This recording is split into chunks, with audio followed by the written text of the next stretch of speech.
يشتغل بالناس، يتلمس عورات الناس وعثرات الناس يحصيها عليهم، ولا ينظر في عثراته وما يحصل منه، فينشغل بعيوب غيره وينسى عيوب نفسه.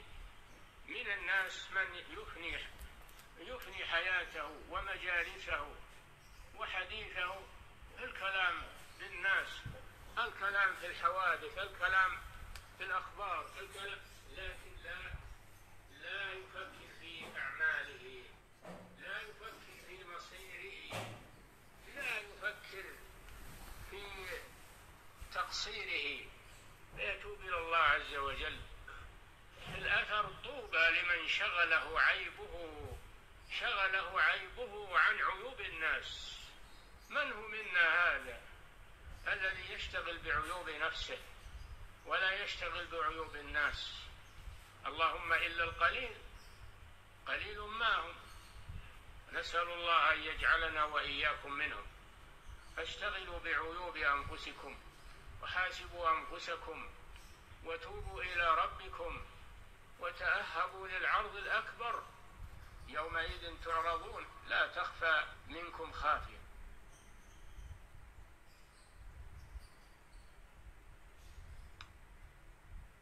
أعوذ بالله من الشيطان الرجيم. ولا تجعل يدك مغلولة إلى عنقك ولا تبسطها كل البسط فتقعد ملوما محسورا. إن ربك يبسط الرزق لمن يشاء ويقدر إنه كان بعباده خبيرا بصيرا. ولا تقتلوا أولادكم خشية إملاق نحن نرزقهم وإياكم إن قتلهم كان خطأ كبيرا. ولا تقربوا الزنا إنه كان فاحشة وساء سبيلا. ولا تقتلوا النفس التي حرم الله إلا بالحق. ومن قتل مظلوما فقد جعلنا لوليه سلطانا فلا يسرف في القتل إنه كان منصورا. ولا تقربوا مال اليتيم إلا بالتي هي أحسن حتى يبلغ أشده وأوفوا بالعهد إن العهد كان مسؤولا. وأوفوا الكيل إذا كلتم وزنوا بالقسطاس المستقيم ذلك خير وأحسن تأويلا. ولا تقف ما ليس لك به علم إن السمع والبصر والفؤاد كل أولئك كان عنه مسؤولا. ولا تمش في الأرض مرحا إنك لن تخرق الأرض ولن تبلغ الجبال طولا. كل ذلك كان سيئه عند ربك مكروها. ذلك مما أوحى إليك ربك من الحكمة. ولا تجعل مع الله إلها آخر فتلقى في جهنم ملوما مدحورا. أفأصفاكم ربكم بالبنين واتخذ من الملائكة إناثا إنكم لتقولون قولا عظيما. ولقد صرفنا في هذا القرآن ليذكروا وما يزيدهم إلا نفورا. قل لو كان معه آلهة كما يقولون إذا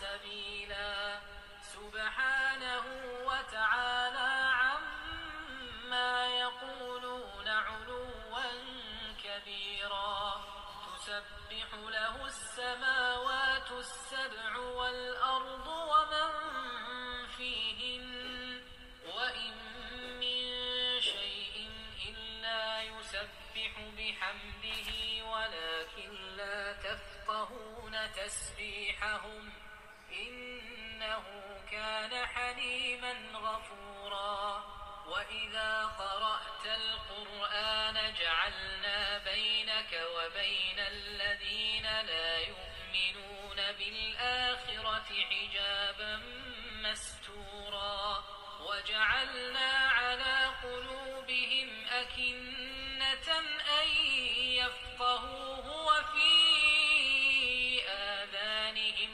وقرا وإذا ذكرت ربك في القرآن وحده ولوا على أدبارهم نفورا نحن أعلم بما يستمعون به إذ يستمعون إليك وإذ هم نجوى إذ يقول الظالمون إن تتبعون إلا رجلا مسحورا انظر كيف ضربوا لك الأمثال فضلوا فلا يستطيعون سبيلا وقالوا أإذا كنا عظاما ورفاتا أإنا لمبعوثون خلقا جديدا.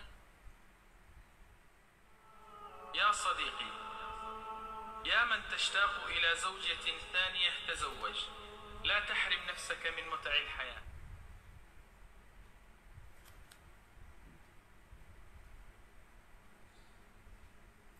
Bismillahirrahmanirrahim. Assalamualaikum warahmatullahi wabarakatuh. Innal hamdalillah nahmaduhu wa nasta'inuhu wa nastaghfiruh wa na'udzu billahi min shururi anfusina wa min sayyiati a'malina. May yahdihillahu fala mudilla lahu wa may yudlil fala hadiya lahu. Asyhadu an la ilaha illallah wahdahu la syarika lahu wa asyhadu anna Muhammadan abduhu wa rasuluh. Amma ba'd. Alhamdulillah, dalam kesempatan pertemuan kedua kali ini dalam kajian yaitu Majelis Ta'lim Al-Fath, guys, kita melanjutkan kajian salah satu bidang atau ilmu dari cabang-cabang ilmu yang dibawa Nabi SAW, yang masuk dari dhimnil ayah, yang masuk dari kandungan ayat al-yawma akmaltu lakum dinakum wa atmamtu alaikum ni'mati wa raditu lakum al-islam madinah. Termasuk sempurnanya yaitu agama ini, yaitu tersampaikannya satu bidang ilmu dari bidang-bidang ilmu yang diajarkan Nabi SAW, yaitu at-tibbun nabawi. Dan at-tibbun nabawi, penjelasan sekitar yaitu sehat yang dinisbatkan kepada Nabi SAW. Ya. Akan tetapi yang kita sampaikan pada hakikatnya ada yang sabit dari Nabi SAW, ada yang bukan dari Nabi SAW, akan tetapi datang dari kedokteran Arab klasik seperti Ibnu Qayyim, Ibnu Muflih, Al-Antaqi, Abul Husain Al-Baghdadi, As-Suyuti, dan ulama-ulama Arab yang memperdalam bidang kedokteran. Begitu pula Imam Asy-Syafi'i rahimahullah ta'ala. Oleh karena itu, kitab Tibbun Nabawi yang dikarang oleh Ibnu Qayyim tidak semuanya dari Nabi. Yang datang dari Nabi katakan dari Nabi. Yang enggak datang dari Nabi kita enggak boleh sandarkan dari Nabi SAW. Tidak boleh sembarang kita nisbatkan suatu kepada Nabi SAW, sebagaimana Nabi telah bersabda, ya, man kadzaba alayya muta'ammidan falyatabawa maq'adahu ilan nar. Barang siapa yang berdusta dengan Nabi SAW nggak datang dari Nabi tapi bilangnya dari Nabi Shallallahu Alaihi Wasallam, ya, atau datang dari Nabi tapi dia tidak mengimani, mendustakan apa yang datang dari Nabi Shallallahu Alaihi Wasallam, dilakukan dengan sengaja, maka tempat kembali dia di neraka. Tempat kembali dia di neraka. Dan apa yang disampaikan Nabi Shallallahu Alaihi Wasallam, apa yang diajarkan Nabi Shallallahu Alaihi Wasallam dari perkara wajibnya, sunnahnya, pasti mendatangkan kebaikan untuk umatnya, kebaikan untuk hamba Allah Subhanahu Wa Taala. Allah Subhanahu Wa Taala, Nabi Shallallahu Alaihi Wasallam telah bersabda dari Abu Hurairah, Abdurrahman bin Sakhar, riwayat Bukhari dan riwayat Imam Muslim, sabda beliau, ma nahaitukum bihi fajtanibuh wa ma amartukum bihi fa'tu minhu mastata'tum. Kata Nabi SAW, apa yang aku telah larang maka jauhilah. Nabi nggak bilang ma nahaitukum minhu fatrukuh, enggak. Nabi bilang ijtanibuh. Kalimat ijtanibu dan utruku dalam bahasa Arab yang paling sempurna peninggalannya, dijauhkannya adalah ijtanibu, betul-betul dijauhkan. Bukan hanya di utruku, ditinggalkan, tapi dijauhkan. Mungkin utruk ada di hadapan, tapi kalau ijtanib lebih jauh. Artinya apa yang Rasulullah larang, jauhkan. Ya, jauhkan. Jika Rasulullah melarang makan pakai tangan kiri, ya jangan makan pakai tangan kiri. Karena pembahasan dalam pertemuan kita kali ini membahas tentang adab makan Nabi SAW. Jika kita makan dengan adab Nabi SAW, pasti ada banyak hikmah di sana. Baik hikmah dari sisi agama, pahala, keberkahan, dan hikmah dari berkah kesehatan. Kemudian kata Nabi SAW, wa ma amartukum bihi fa'tu minhu mastata'tum. Dan jikalau aku memerintahkan sesuatu dengannya, satu perintah, maka datangilah perintah itu semampu kalian. Artinya apa? Semakin kita semangat, semakin kita berusaha untuk tetap mampu, maka itu semakin besar pahala bagi dia. Karena mampu itu nisbah. Ada orang bilang mampu, tapi mampu dia seperti demikian, tergantung niatnya. Ada orang yang mampu sesuai dengan perjuangan dia, niat dia, semangat dia untuk menjalankan sunnah yang diajarkan Nabi SAW. Dan dalam hal ini, semoga kita mampu melakukan sunnah-sunnah yang diajarkan Nabi SAW dari sebelum makan, persiapan sebelum makan, kemudian ketika makan, dan setelah makan. Nah, karena semua itu akan membawakan hikmah. Kenapa? Para hadirin jamaah rahimani wa rahimakumullah, karena apa yang masuk dalam perut kita itu sangat menentukan. Menurut kedokteran di zaman sekarang, apa kata mereka? Ya, 80% penyebab penyakit adalah makanan kita. Imma pola makan kita yang salah, pola makan sudah dibahas pertemuan yang lalu, imma adab makan kita yang salah, imma kombinasi makan kita yang salah. Ini 80% penyebab penyakit adalah makanan. Ini dokter di zaman sekarang. Adapun dokter di zamannya Nabi SAW, yang namanya Al-Harith bin Kaldah, ya, dia mengatakan wa kanatil ma'idatu ra'sudda wal himyatu ra'suddawa. Dan adalah perut ini sarangnya penyakit. Perut sarangnya penyakit. Dan inti dari pengobatan adalah menjaga pola makan. Menjaga pola makan. Adapun kedokteran Yunan, bapak kedokteran Yunan, ya, sebelum Masehi, ya, ada Hippocrates, ya, dia mengatakan, ya, jadikanlah makanan kalian itu sebagai obat. Jika tidak, maka obat yang kalian minum akan jadi makanan bagi kalian. Demikian, ya. Walaupun ucapan mereka ucapan non-muslim, ya, tapi ada benarnya. Dan demikian juga mendatangkan maslahat. Maka Ibnul Qayyim juga mengatakan semisal dengan ucapan mereka kedokteran Yunan, ij'al ta'amak dawa'ak. Jadikan makanan kamu itu obat bagi kamu. Juga dalam ucapan Ibnul Qayyim yang lainnya, amharul atibba alladzina yu'alijuna al-marad bit-ta'am wa syarab. Dokter yang paling mahir adalah dokter yang mengobati penyakit dengan makanan dan minuman. Nah, ucapan Hippocrates benar pula, ya, mencocoki kedokteran Arab, kedokteran zaman sekarang. Apa kata Hippocrates? Jadikan makanan kamu itu obat bagi kamu. Jika tidak, kamu akan menjadikan obat sebagai menu makanan kamu. Zaman sekarang kalau kita nggak jaga makanan, di sana ada makanan yang instan, mungkin bahaya untuk kita.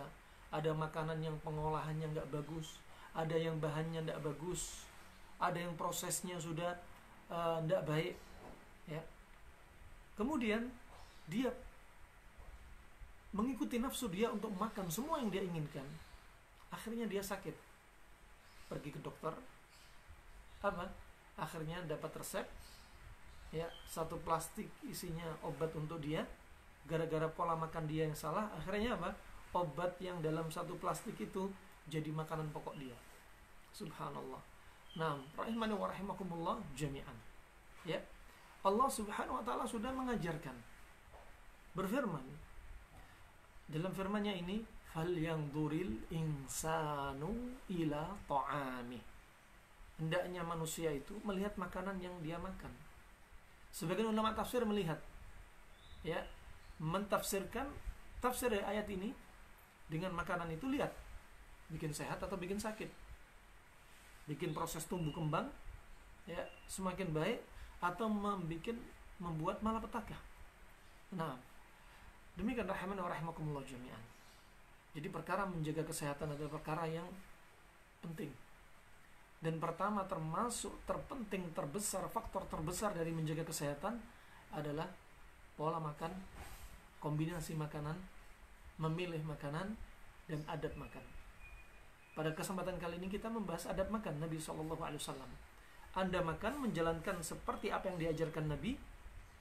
Aktivitas makan Anda asal hukumnya mubah. Kemudian Anda mempraktekkan hal-hal yang diajarkan Nabi SAW, akan menjadi nilai sunnah, dapat pahala, ya. Dan kemudian makanan yang Anda makan dengan pola makan dan adab makan yang benar mendatangkan maslahat, kebaikan untuk tubuh kita, kesehatan dengan izin Allah Subhanahu wa taala. Dan setelah Anda makan, Anda baca doa, ya, nanti akan kita lalui doa setelah makan, ya, dari bismillah sampai setelah makan alhamdulillah atamani hadza warzaqanihi min ghairi haulin minni wala quwwah. Ya subhanallah. Apa kata Rasulullah sallallahu alaihi wasallam? Man qala, ya, atau man da'a bi hadzal doa, ya, setelah orang makan kemudian baca doa ini, apa kata Nabi sallallahu alaihi wasallam? Ghufira lahu ma taqaddama min dhanbi. Diampunkan, ya, dosa-dosa yang telah lalu. Dosa kecil tentunya. Udah makan enak, dapat pahala, tambah kesehatan, ya. Kemudian masih dapat bonus berikutnya apa? Dosa kita diampuni. Gara-gara makan baca doa-doa seperti ini, dosa kita diampuni. Ya subhanallah, sangat nyesel kali, ya, kalau orang tua tidak mengajarkan kepada anaknya atau guru mengajarkan kepada anak didiknya adab-adab semacam ini, ya. Ajarkan adab-adab yang benar yang datang dari Nabi SAW. Kemudian rahimani wa rahimakumullah jami'an, perlu diketahui bahwasanya di sana ada adab-adab yang sabit dari Nabi SAW dan ada yang enggak sabit dari Nabi SAW. Yang enggak sabit dari Nabi SAW yaitu seperti mencuci tangan, enggak datang dari Nabi SAW, ya. Dan adab-adab yang lainnya seperti doa Allahumma barik lana fima razaqtana, ya. Nanti akan kita bahas satu demi satu adab yang diajarkan Nabi SAW, yang sabit dari Nabi SAW, dan hikmahnya yang dibahas oleh Ibnul Qayyim rahimahullah. Pertama, adab yang pertama, mencuci tangan sebelum makan. Mencuci tangan sebelum makan ini ya tidak disebutkan, tidak bisa disandarkan kepada Nabi SAW. Akan tetapi perkara ini adalah perkara yang baik. Bukan berarti nggak datang dari Nabi SAW untuk perkara makan nggak boleh cuci tangan, enggak, cuci tangan. Karena di tangan kita mungkin ada bakteri, ya. Dan syariat tentunya apa? Menginginkan kebaikan bagi yaitu pemeluknya, bagi hamba Allah Subhanahu Wa Taala. Nah, maka cuci tangan ini jangan dikatakan bid'ah, jangan. Ya, bid'ah itu dalam perkara agama. Ya, jika tidak diajarkan Nabi SAW suatu perkara agama, maka masuk bid'ah. Ya, nggak ada masalah dunia dikatakan bid'ah. Seperti ya mobil, handphone, kipas angin, atau cuci tangan sebelum makan, jangan dibilang itu perkara bid'ah. Ya, sah-sah saja, bahkan itu kebaikan. Ya, perkara yang baik mencuci tangan. Ajarkan anak kita cuci tangan. Ya.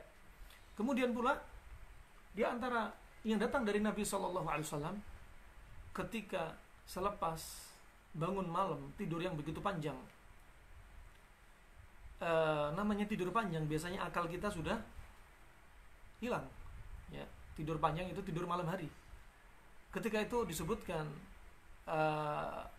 riwayat seorang ulama salaf menganjurkan kepada seseorang, ya, apa katanya para ulama salaf ini, ya, dia mengatakan, ya, cuci tangan kamu, cuci tangan kamu, cuci tangan. Kemudian orang ini berkata, kenapa harus cuci tangan?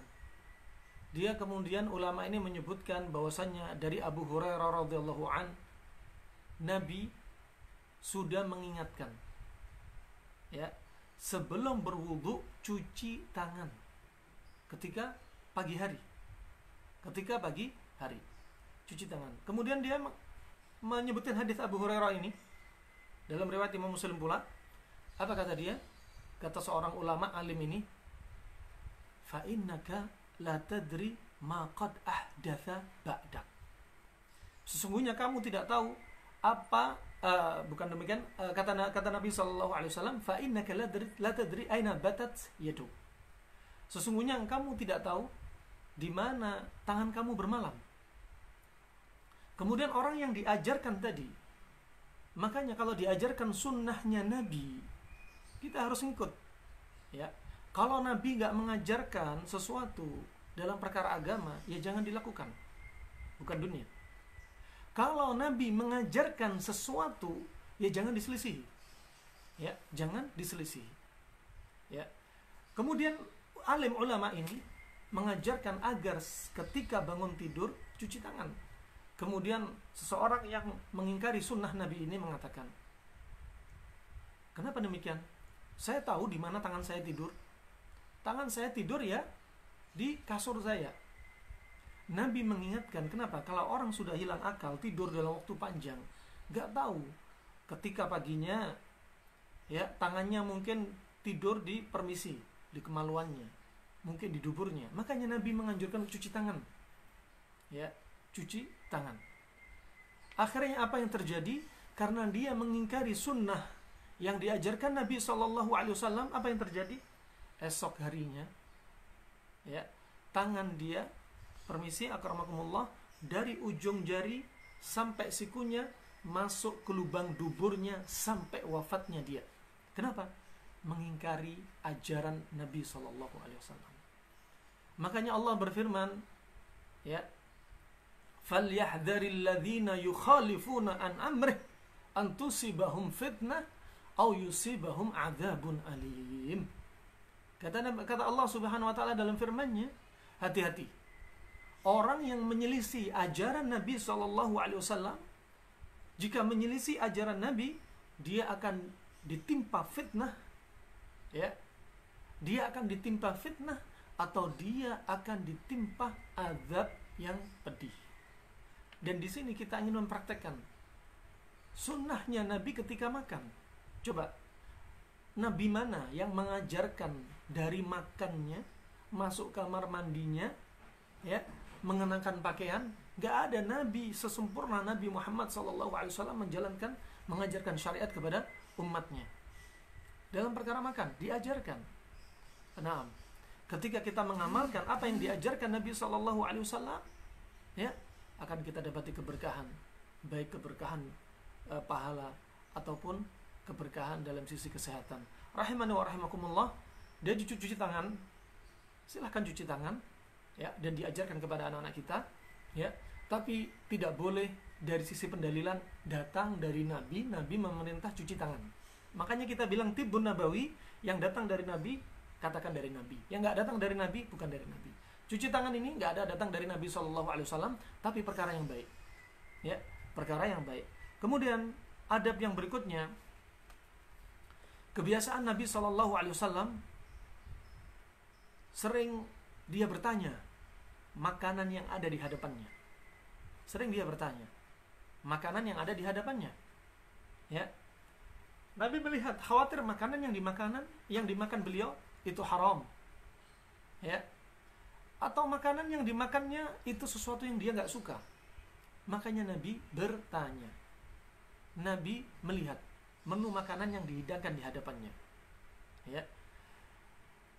Sebagaimana datang dari Maimunah radhiyallahu anha, dari Khalid bin Walid, dari Ibnu Abbas, ya,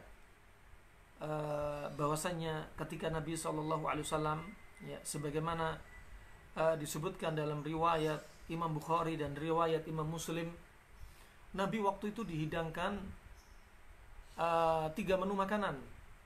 Yang pertama, lahmud dhabbin, daging kadal Arab.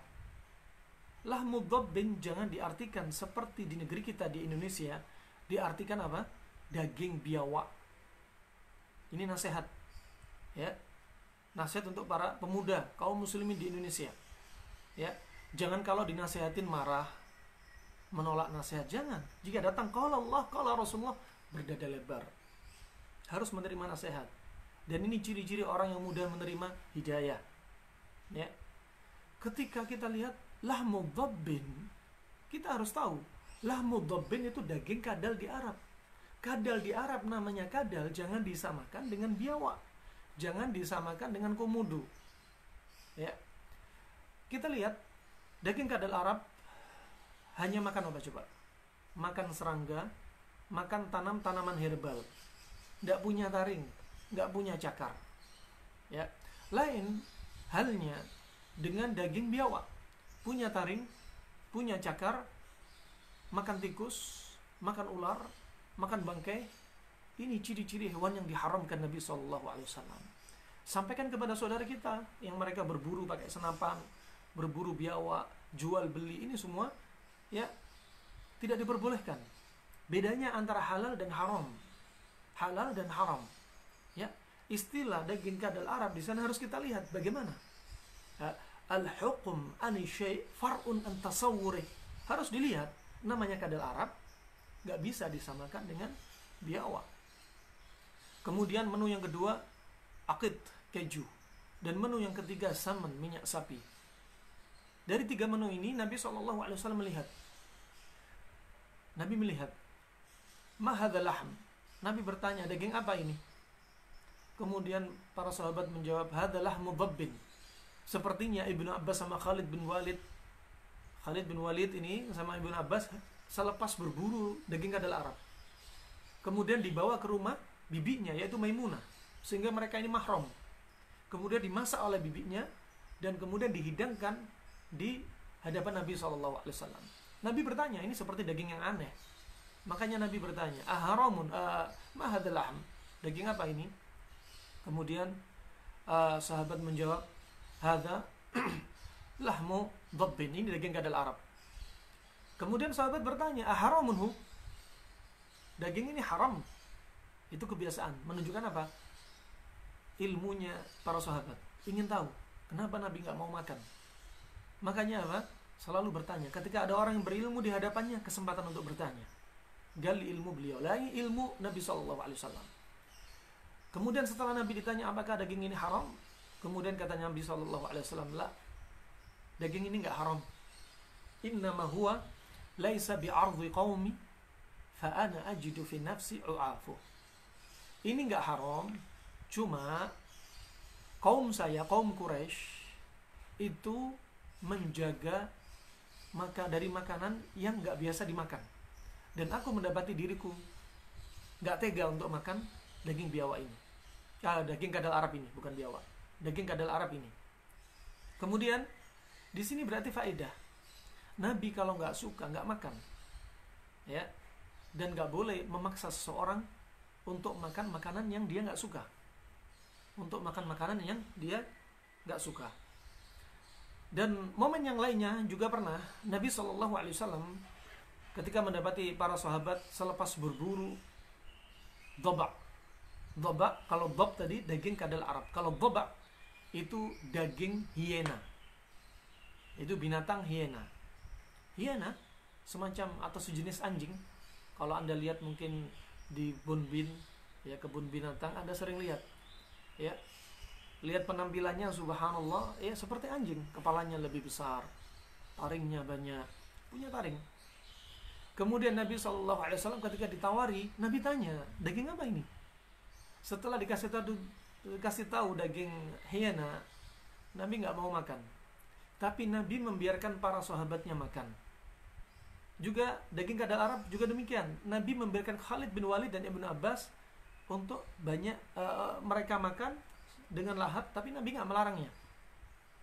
Dan di sini diantaranya dalil daging kadal Arab dan daging hiena halal, walaupun Nabi nggak mau makan. Dan daging hiena adalah satu-satunya binatang buas yang dihalalkan dalam syariat. Binatang buas di darat, bukan di laut. Ya, binatang buas di darat, satu-satunya yang dihalalkan cuma hiena.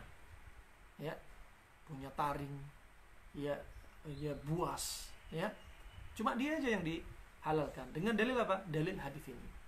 Nabi membiarkan para sahabatnya makan, tapi Nabi nggak mau makan. Di sini kata Ibnu Qayyim rahimahullah, dia mengatakan, famata akal al insanu ma tu'afu nafsahu wala yashtahi kana tadarruruhu bihi akthar min intifa'ih.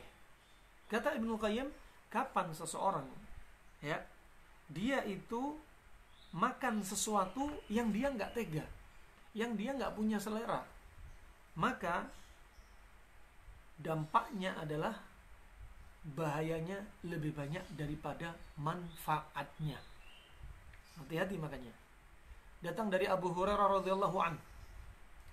Pertama, dampaknya dari sisi agama. Khawatir kita mencela makanan. Makan makanan yang kita nggak suka. Khawatir kita mencela makanan. Misalkan ada beberapa orang, ya, itu nggak suka dengan jeruan ayam, kepala ayam, ceker atau kaki ayam. Kemudian Anda paksa dia untuk makan.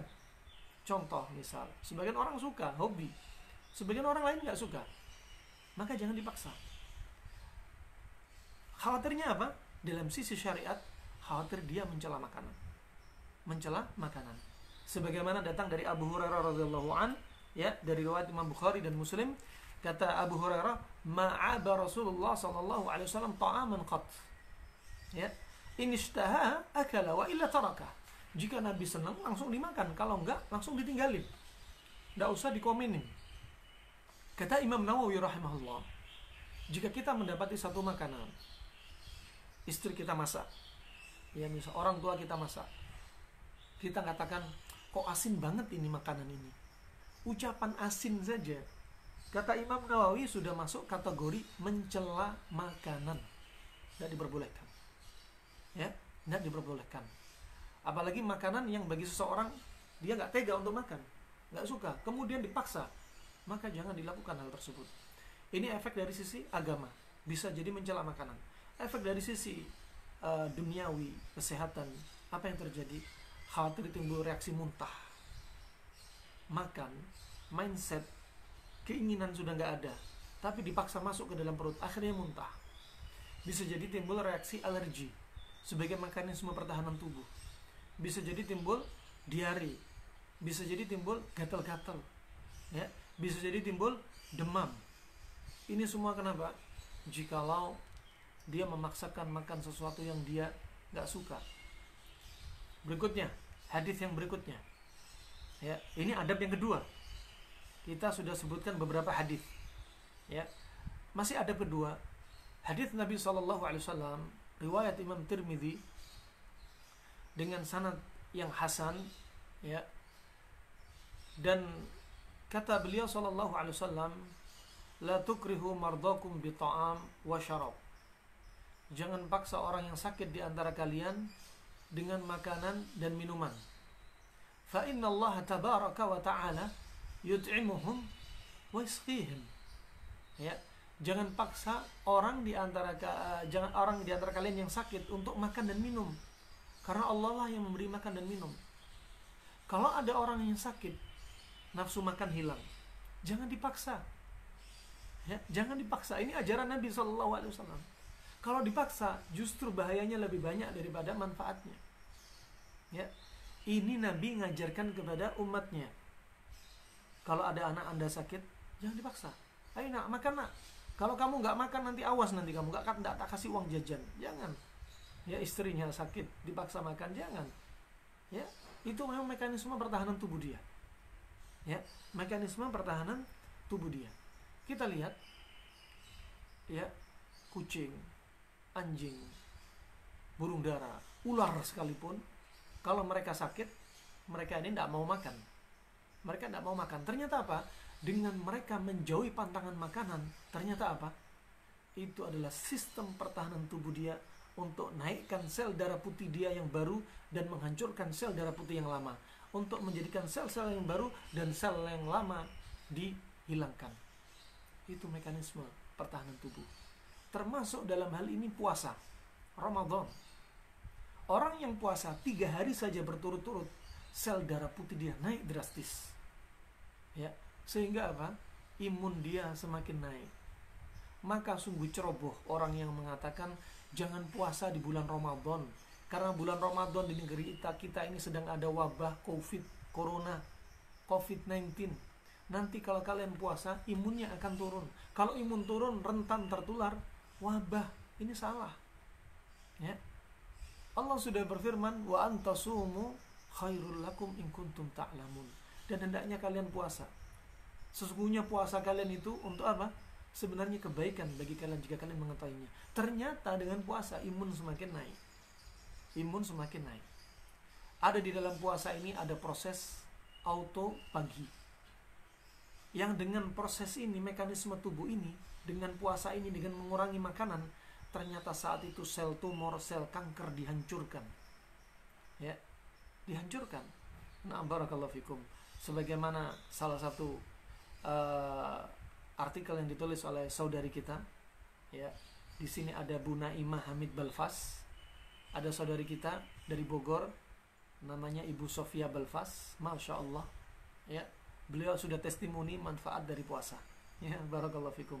Di antara manfaat puasa, ya ini dia, ya, ternyata puasa kita itu ada sistem mekanisme pertahanan tubuh autofagi untuk menghancurkan sel kanker, sel tumor, ya, untuk menggiatkan insulin, untuk menghancurkan gula karbohidrat, memecahkan gula karbohidrat, masya Allah, untuk menghancurkan kolesterol, masya Allah, ya. Nah, dan proses ini berhenti kapan? Ketika kita makan.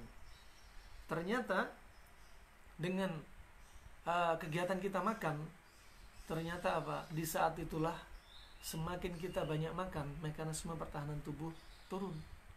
Ya, sampai di Jerman disebutkan ada rumah sakit, ya, rumah sakit ini didirikan dari tahun 1920. Di antaranya pengakuan Bu Sofia Balfas, masya Allah, berobat dari Indonesia pergi ke Jerman, ya, pergi ke Jerman. Ternyata di sana diterapi apa? Terapinya ada terapi puasa, ya, yang didirikan oleh Dr. Otto Bachinger. Dia menerapkan teori dari tahun 1920 sampai sekarang. Terapinya apa di rumah sakit ini? Ternyata hanya puasa. Pasien-pasiennya disuruh puasa, tapi puasa ala mereka. Coba kalau puasanya ala Nabi Shallallahu Alaihi Wasallam, masya Allah, justru lebih berkah dan lebih sehat.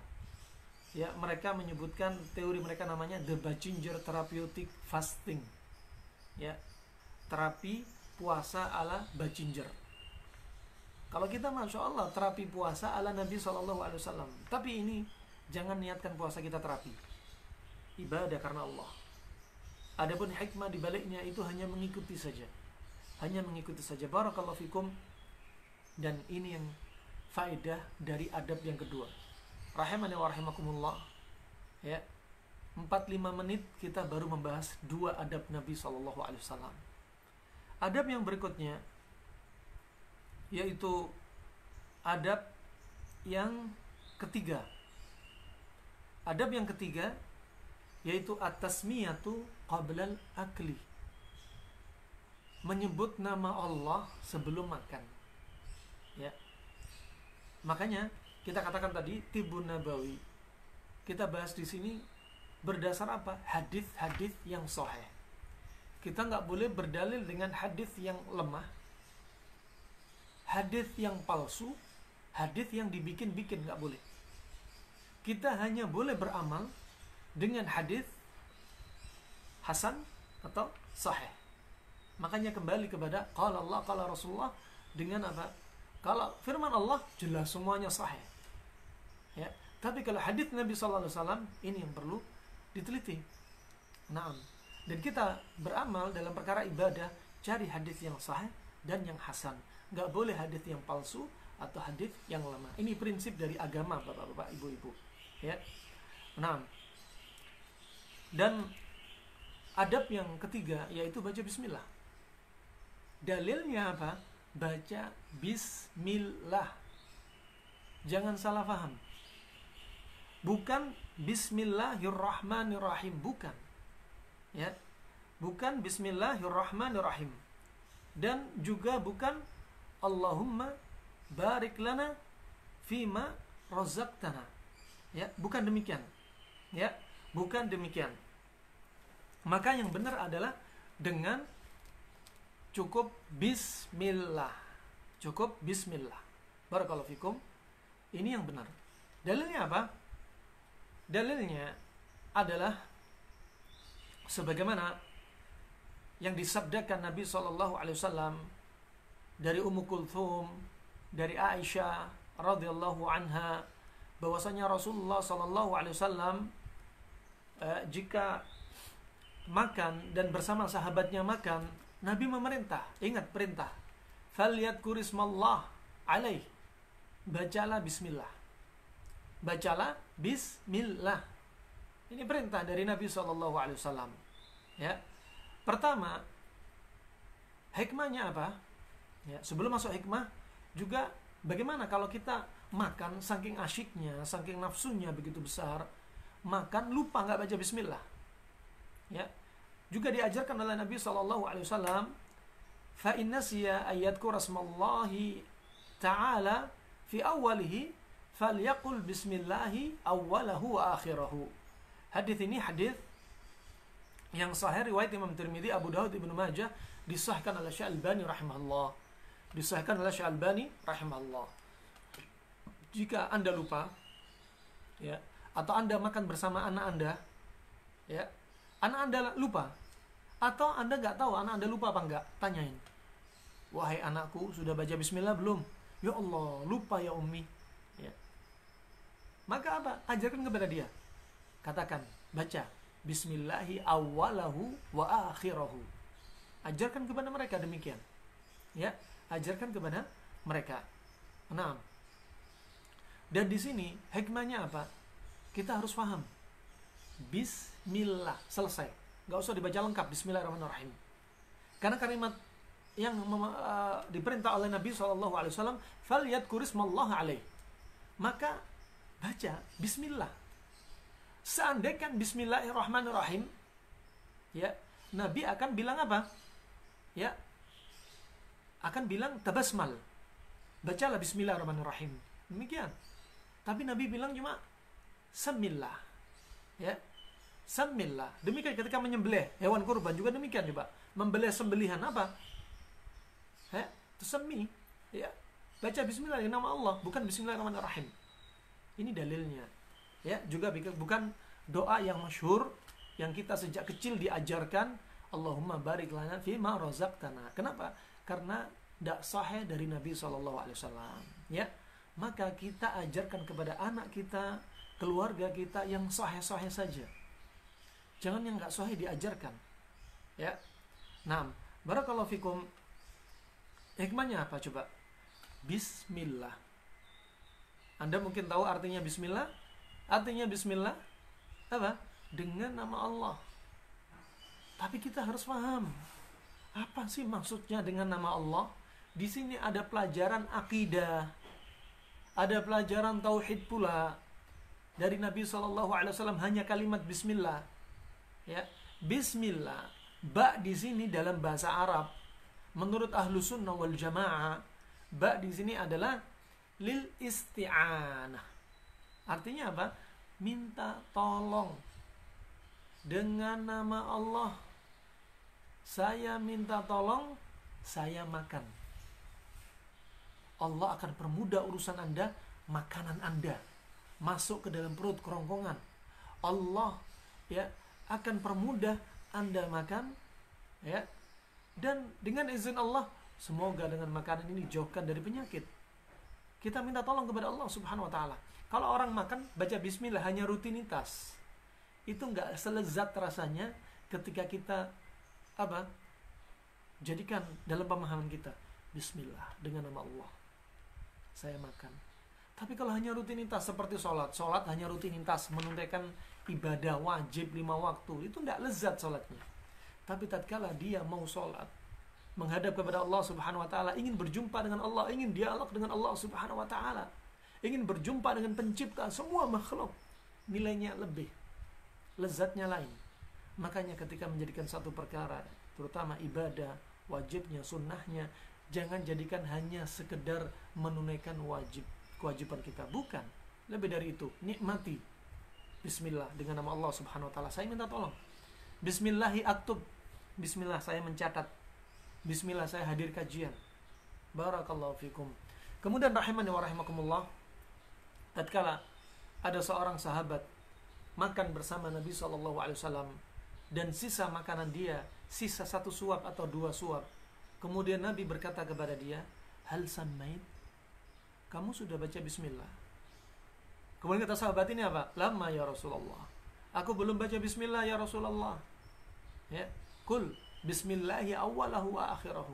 Bacalah bismillah pada awalnya dan akhirnya.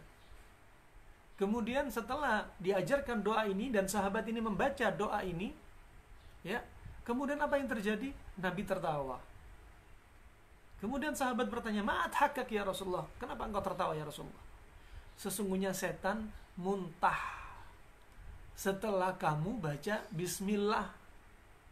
Berarti di sini Bapak Ibu-ibu, dalil bahwasanya setan itu ikut makan bersama kita kalau kita lupa baca bismillah.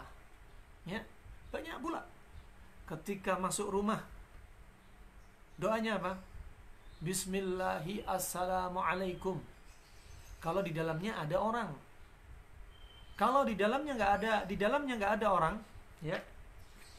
Kalau di dalam rumah tersebut, di dalam rumah nggak ada orang, nggak didapati manusia satupun, berarti doanya lain lagi. Doanya yaitu Bismillahi assalamu alayna wa ala ibadillahi salihin. Barang siapa membaca doa seperti ini, ya, membaca doa seperti ini ketika masuk rumah, apa kata syaitan? Ya, celaka. Malam ini kita nggak dapat makan malam, dan malam ini kita nggak dapat tempat tidur. Barakallahu fikum. Nah, maka kata setan ketika dia mendapati orang-orang atau hamba-hamba Allah Subhanahu wa taala ini masuk rumah, baca doa masuk rumah, ya, Kata mereka, celaka, malam ini nggak dapat tempat tidur, malam ini nggak dapat makan malam. Ya subhanallah. Ini biasakan, ajarkan pula kepada anak-anak kita. Kemudian ketika seseorang, semisal pasangan suami istri, hendak mendatangi, si suami hendak mendatangi istrinya, di sana juga diajarkan doa. Ya. Jangan sampai ada bapak-bapak di sini ada yang sudah umur 40 tahun ke atas, 50 tahun ke atas, sudah sekian tahun menikah nggak tahu doanya mendatangi istri. Ya, nggak tahu mendatangi istri. Baca doa yang disyariatkan yaitu si suami yang membaca. Ketika mendatangi istri baca doa. Allahumma jannibna syaitan wa jannibi syaitan ma razaqtana. Ya. Nah, ini istri adalah rezeki. Istri Anda adalah rezeki. Dan berdoa, ya. Jauhkan kami dari syaitan. Minta tolong kepada Allah Subhanahu wa taala. Nah, pada kita ini berupa istri. Dan para ulama menyebutkan, jika seseorang lelaki mendatangi istrinya dan dia lupa membaca doa ini, apa? Maka setan ikut mensetubui istri dia. Permisi, akramakumullah. Ini disebutkan oleh para ulama. Ya. Disebutkan oleh para ulama. Loh, kalau lupa gimana? Ya, setelah hubungan intim lupa. Sudah mau selesai, mau baca doa bismillahi awalahu wa akhirahu, enggak ada dari Nabi SAW. Dan keutamaannya, orang yang membaca doa ini, jika ternyata melalui proses hubungan intim ini, permisi, kemudian sperma laki-laki dan ovumnya wanita ketemu dan jadi anak, apa kata Nabi SAW? Lam yadurrahu syaitan. Setan tidak akan membahayakan dia. Khilaf para ulama, artinya apa? Dikatakan lam yadurrahu, ya tidak membahayakan dia, ada yang dari sisi ketika lahir, setan tidak mengganggu dia. Ada yang mentakwilkan ketika lahir, setan tidak akan menyesatkan anak ini. Seandainya ini takwil yang benar, maka Masya Allah. Termasuk penjagaan dari Allah Subhanahu wa ta'ala melalui doa ini. Ya, melalui doa ini. Barakallahu fikum. Kemudian, ketika masuk kamar mandi juga demikian. Ya. Ketika masuk kamar mandi demikian. Ketika masuk kamar mandi, apa yang dibaca? Allahumma, ya, bismillah, Allahumma inni a'udzubika minal khubthi wal khaba'ith. Ya, dengan nama Allah. Ya Allah, ya, lindungilah saya dari setan laki ataupun wanita. Ketika masuk kamar mandi sudah nggak ada malaikat.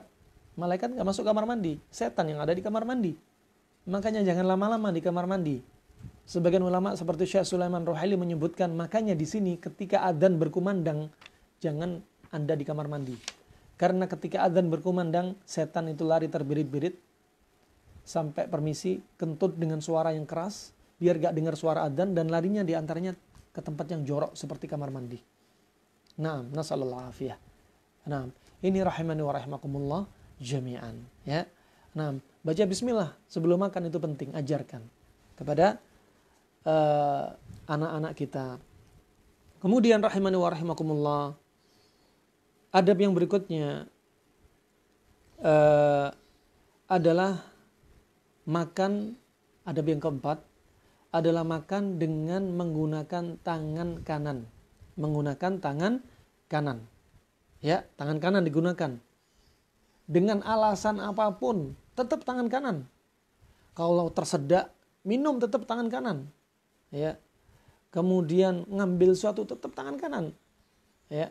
Jangan dengan alasan tangan kanan kotor, kalau tersedak saya minumnya harus pakai tangan kiri karena tangan kiri bersih. Tidak ada dalilnya dan tidak boleh. Nabi SAW ya telah mengajarkan kepada para sahabatnya untuk makan dengan tangan kanan. Hukumnya makan dengan tangan kanan adalah sunnah. Tapi bukan sunnah yang diamalkan dapat pahala, kalau ditinggalkan gak berdosa. Bukan. Tapi sunnah yang artinya wajib. Berarti kalau makan tangan kiri dosa. Ya, harus makan pakai tangan kanan. Karena hukumnya apa?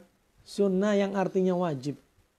Jadi jangan diartikan sunnah itu sesuatu kalau diamalin dapat pahala, kalau ditinggalkan itu gak berdosa. Ini namanya mengkebiri makna sunnah. Sunnah itu lebih luas daripada itu. Sunnah bisa berarti wajib. Sunnah bisa berarti sunnah muakkadah, sunnah yang ditekankan. Sunnah bisa berarti sunnah mustahabbah. Lah ini yang terakhir, definisi jenis sunnah yang terakhir ini yang diartikan mustahabbah. Kalau diamalin dapat pahala, kalau ditinggalkan gak berdosa. Jangan semua sunnah diartikan seperti itu. Jangan. Ya, dalam hal ini makan pakai tangan kanan sunnah yang artinya wajib. Pernah ada seseorang yang makan di hadapan Nabi SAW. Dia makan dengan tangan kiri. Makan dengan tangan kiri. Kemudian Nabi mengingatkan kepada dia, qul biyaminik, makan pakai tangan kanan kamu. Kemudian dia mengatakan, inilah astati ya Rasulullah. Aku nggak mampu makan pakai tangan kanan. Ya.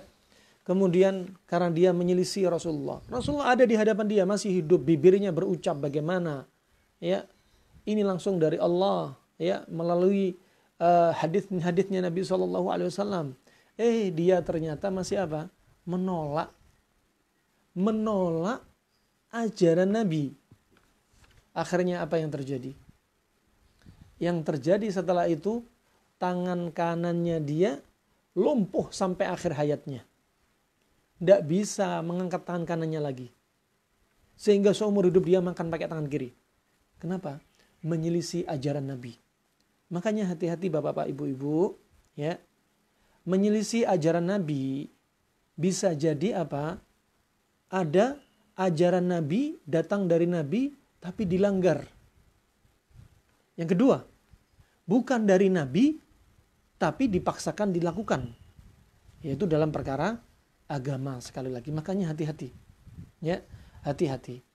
Dan ini betul-betul diajarkan Nabi dan isyarat juga dari Nabi SAW. Ya, ini wujud apa? Kecintaan kita kepada Nabi SAW. Ya, mengamalkan apa yang diperintahkan, diajarkannya, dan meninggalkan apa yang dilarangnya dan yang tidak diajarkannya dalam perkara agama. Adapun perkara dunia, Nabi pernah ditanya perkara dunia, tentang urusan dunia. Apa jawaban Nabi? Antum a'lam bi umurid dunyakum. Kalian lebih paham daripada aku tentang urusan dunia. Adapun urusan agama, kembali kepada Nabi SAW. Ya. Adapun perkara dunia, urusan kalian. Silahkan, bebas. Asal hukumnya perkara dunia itu halal, mubah. Selama tidak menyelisih atau melebihi batas syariat. Barakallahu fikum. Nah, dan ini makan pakai tangan kanan wajib. Sunnah yang artinya wajib. Ya, sunnah yang artinya wajib. Makanya jangan sekali-kali menyelisih ajaran Nabi SAW. Ya, jangan sekali-kali menyelisih ajaran Nabi SAW. Kemudian pernah Nabi SAW sebagaimana datang dari yaitu Umar bin Abi Salamah, kata dia, waktu itu aku masih kecil dan berada di kamarnya Nabi SAW. Wa kanat yadi tatishu fi sahfah. Dan waktu itu tanganku ini melayang-layang di atas piring. Ambil sono, comot sana, comot sini. Dan Nabi nggak membiarkan. Nabi menjelaskan, mendidik, mentarbiyah, mendidik anak. Masih kecil waktu itu, sahabat ini. Kemudian kata Nabi SAW, ya gulam, wahai anak kecil. Ya, samillah. Ya, coba Nabi memerintahkan apa? Samillah. Bacalah bismillah. Bukan bismillahirrahmanirrahim. Kalau bismillahirrahmanirrahim, Nabi pasti bilang, hal tabasmalta, misalkan demikian. Nah, tapi Nabi bilang, samillah. Bacalah bismillah. Wakul biyaminik. Dan makan pakai tangan kanan kamu. Ini makan pakai tangan kanan kamu. Ya. Wakul mimma yalik. Dan makanlah paling dekat. Jangan langsung makan yang di tengah. Ini adab. Ya. Makan yang paling dekat. Ini riwayat Bukhari dan Muslim. Riwayat Bukhari dan Muslim. makan pakai tangan kanan. Pertama, ini perintah dari Nabi SAW, makan pakai tangan kanan. Dan yang kedua, untuk menyelisih orang Yahudi dan Nasara, untuk menyelisih syaitan. Ya, 6. Sebagaimana datang dari Nabi SAW dari Ibnu Umar, riwayat Imam Muslim, kata Nabi SAW, apa? La ya'kulanna ahadum minkum bishimalih. Janganlah salah seorang dari kalian itu makan pakai tangan kiri. Ya. Wala yashrabanna biha. Juga janganlah kalian minum juga pakai tangan kiri.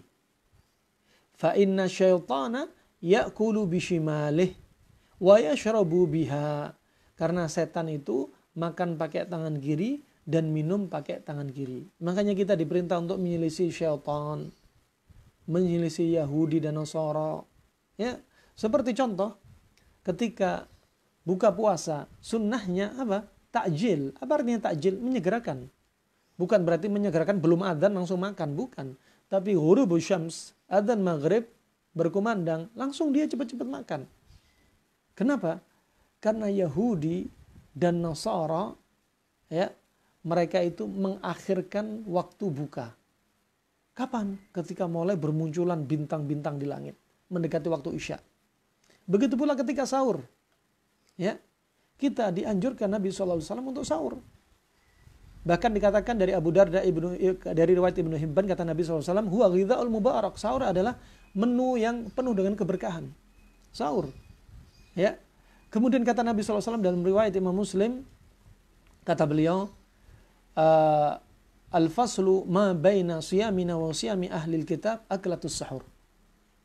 Pembeda antara puasanya kita dan puasanya Yahudi dan Nasara adalah makan sahur. Karena Yahudi dan Nasara mereka nggak makan sahur. Lah ini kita diperintah untuk menyelisih setan, Yahudi, Nasara. Nggak boleh nyamai mereka. Ya, nggak boleh nyamai mereka. Nah, ini rahimani wa rahimakumullah, makan pakai tangan kanan. Kemudian, jika ada udzur bagaimana? Nggak punya tangan kanan, nasallallahu afiyah. Ya tidak mengapa, namanya nggak ada udzur, keluar dari hukum asal. Hukum asal darurat, ya sudah makan pakai tangan kanan. Ya, sebagian saudara kita nasallallahu afiyah, ya, ada yang nggak punya tangan, akhirnya Allah berikan dia kelebihan makan dengan kakinya. Yang demikian dapat udzur dari Allah Subhanahu wa taala. Ya, saudara-saudara kita, Masya Allah, yang diciptakan demikian, tapi apa? Mereka kadang lebih takwa kepada Allah. Berapa banyak saudara kita buta, mata buta, hafal Al-Qur'annya lebih kuat daripada kita. Berapa banyak orang punya mata, nggak hafal satu juz pun nggak hafal Al-Qur'an. Berapa banyak dari orang buta, nggak pernah dia ngelihat maksiat, buta. Berapa banyak orang buta bisa melihat, tapi dia matanya penuh dengan maksiat. Nah, bisa jadi dengan butanya dia Allah selamatkan dia. Ya, Allah selamatkan dia. Rahimani wa rahimakumullah jami'an. Kemudian yang berikutnya, adab yang berikutnya, yaitu sebagaimana disebutkan, Nabi biasa makan berjamaah. Sebagian ulama mengatakan ini termasuk sunnah. Ya, walaupun ada yang mengatakan bukan sunnah, ya, tapi kalau kita berkeyakinan ini termasuk sunnah, maka kita dapat pahala. Makan berjamaah.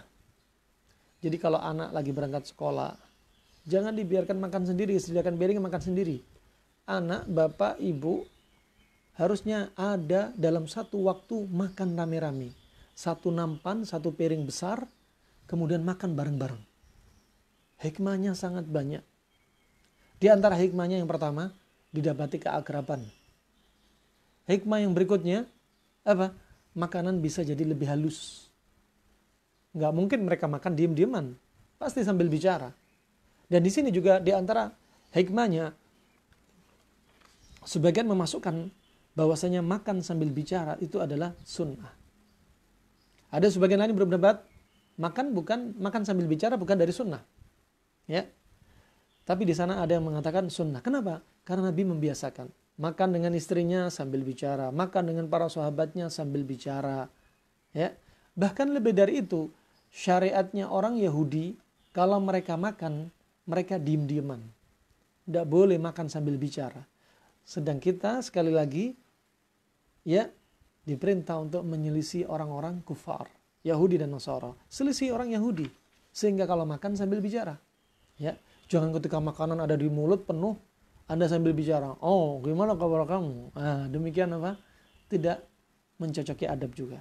Mungkin di antara setelah makan, ngobrol sebentar. Ya. Nah, barakallahu fikum. Kemudian, Anas bin Malik pernah ditanya. Ya, ini adab yang berikutnya.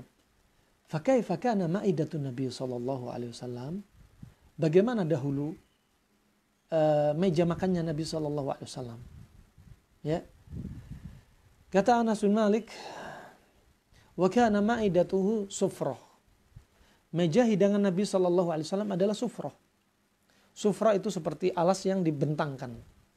Di zaman Nabi terbikin dari kulit hewan. Kulit hewan hasil sesembelihan itu najis. Tapi caranya didabek dulu, dilapisi dulu dengan daun bidara, ditumbuk, kemudian dioleskan. Atau dengan yang lainnya, dengan kafur atau yang lainnya. Kemudian dicuci dan dijemur. Ya, akhirnya suci. Sebagaimana riwayat Imam Muslim. Ya, idza dubik faqad tahur. Kalau sudah dilapisi, maka sudah suci. Ya. Jadi dinamakan sufrah karena sin fa'ra menunjukkan kata apa? Safar, perjalanan. Jadi kulit hewan ini dilipat, digulung, diletakkan di pelana tunggangan. Ketika hendak makan, diambil dari pelana tunggangan, kemudian dibentangkan dan makanan diletakkan di atasnya. Ini namanya sufrah. Dan itu meja hidangan Nabi SAW. Dari sufrah. Jangan dibayangkan meja papan punya 4 kaki. Ya. Kemudian kata Anas bin Malik, maka Nabi sallallahu alaihi wasallam ya'kulu ya maka Nabi sallallahu alaihi wasallam ya'kulu ala sahfa murtafi'ah. Nabi itu enggak pernah makan di atas tempat makan meja yang tinggi. Ya, meja yang tinggi. Begitu pula disebutkan dari Anas bin Malik, maka Nabi sallallahu alaihi wasallam ya'kulu ala sahfatis saghirah. Ya, alladhi yakfi lil wahid.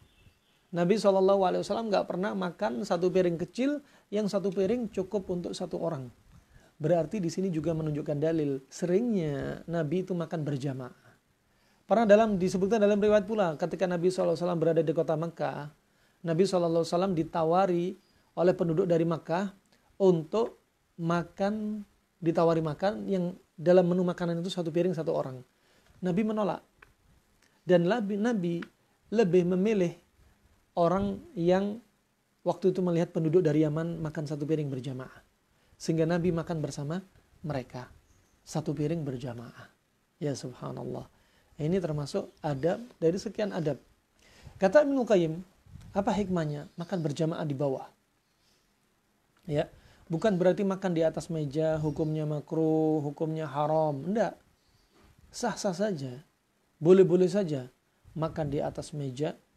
Ya, makan di atas meja sah-sah saja, nggak haram, nggak makruh, boleh.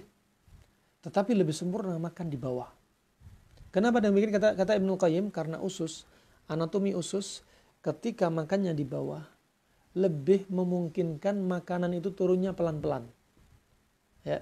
Tetapi jika seseorang makan sambil berdiri, minum sambil berdiri, atau makan sambil duduk di kursi, ya, maka turunnya makanan lebih cepat ke alat pencernaan. Dan yang dimaukan kata Ibnu Qayyim itu maunya yang turunnya pelan-pelan. Turunnya pelan-pelan. Barakallahu fikum. Ini hikmahnya. Kemudian yang berikutnya yaitu adab yang setelahnya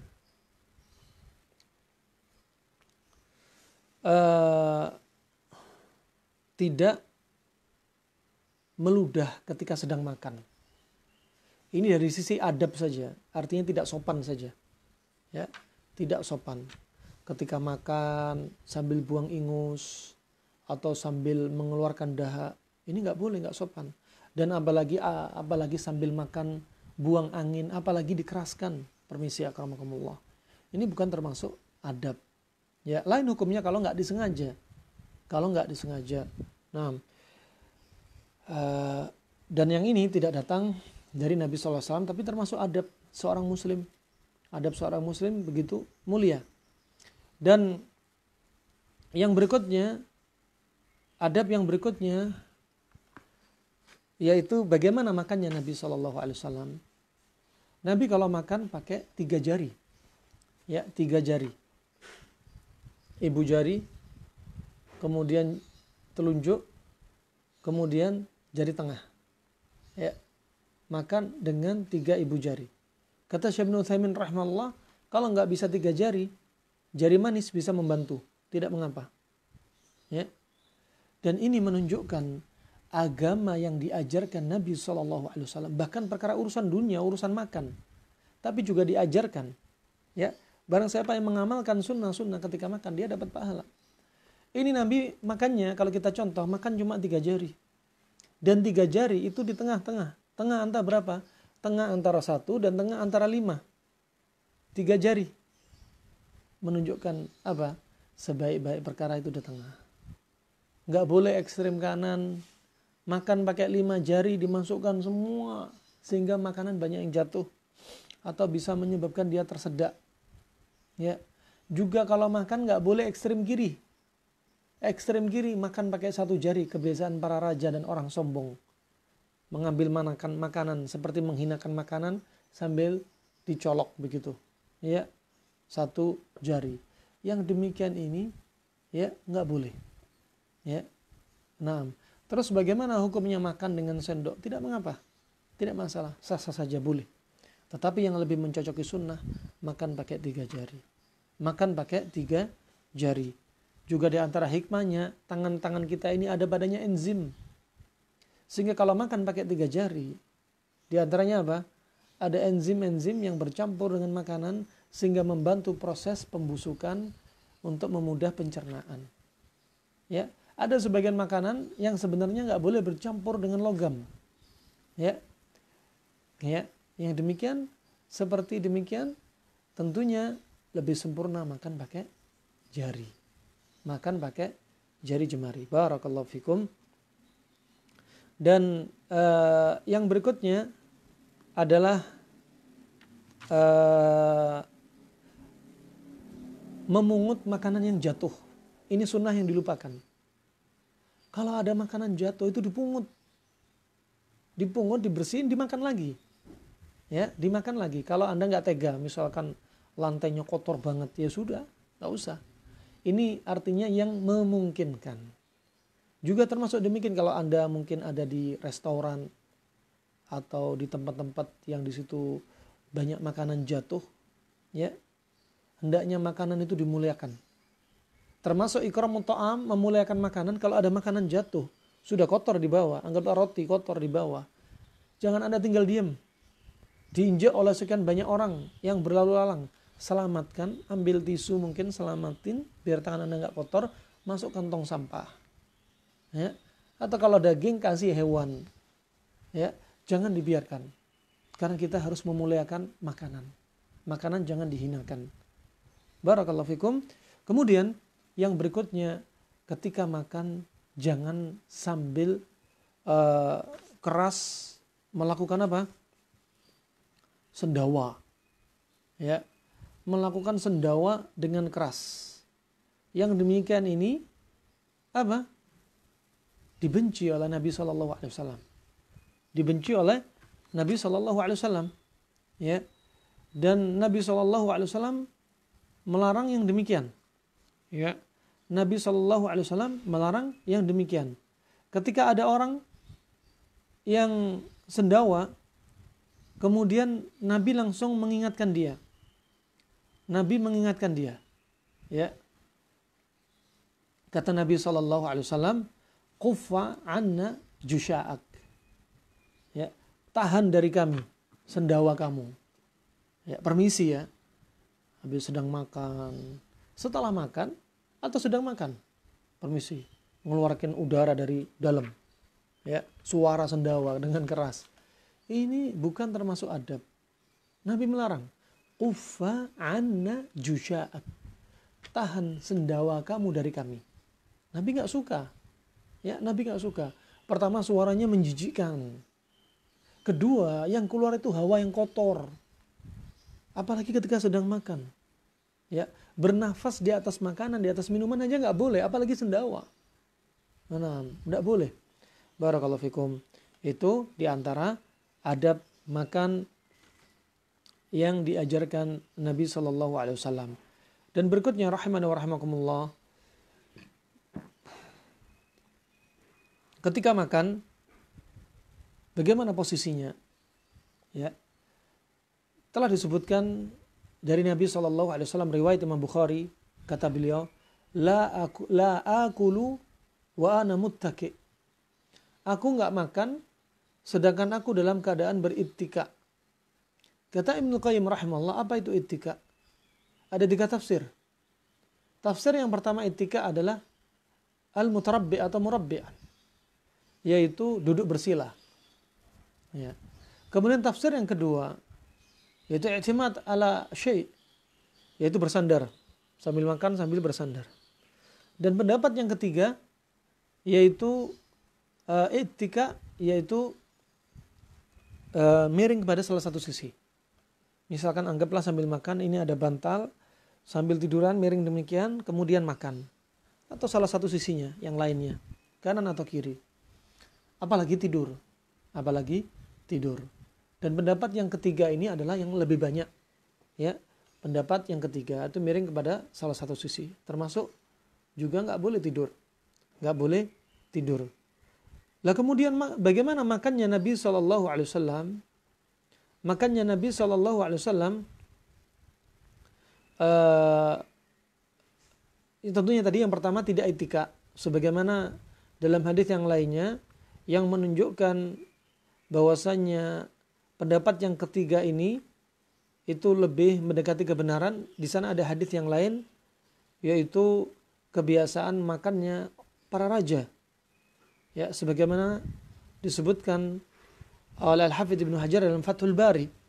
Ya, isyarat bahwasanya kebiasaan raja kalau makan sambil miring, kemudian sambil makan demikian.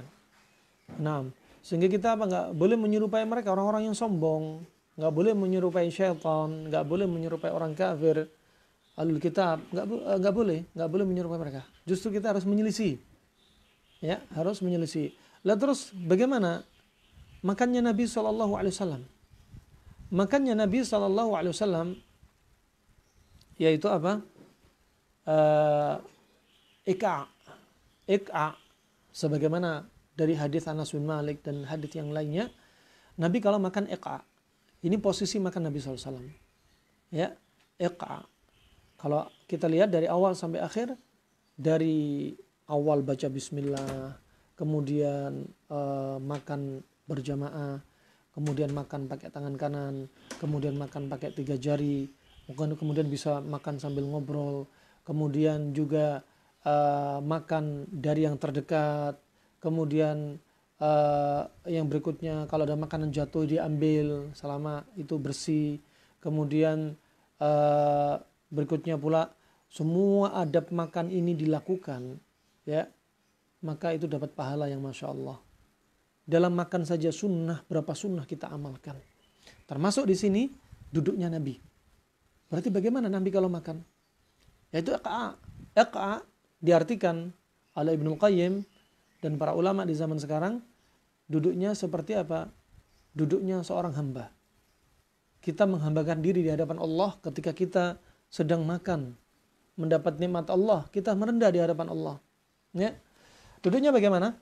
Duduknya seperti demikian, permisi. Ya.